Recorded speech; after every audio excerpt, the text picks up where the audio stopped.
ஒன்று சொல்லு குரல். ஒன்று நாளைக்கு இந்த கல்யாணம் நடக்கணும், இல்லை நம்ம சாவணும். அகனை பற்றி எனக்கு தெரியும்.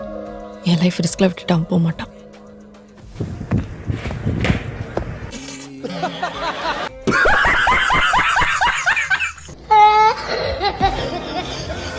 என்றலேதா ஏழு எமோஷனாக பண்ணு நாமளும் கொஞ்சம் பண்ணுவோம்.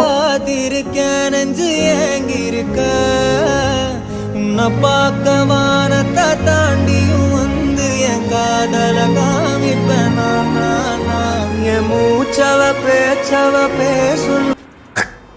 மூச்சவா பேச்சவான்னு மூஞ்சா பேரு அரிசட்டி கவுத்த மாதிரி.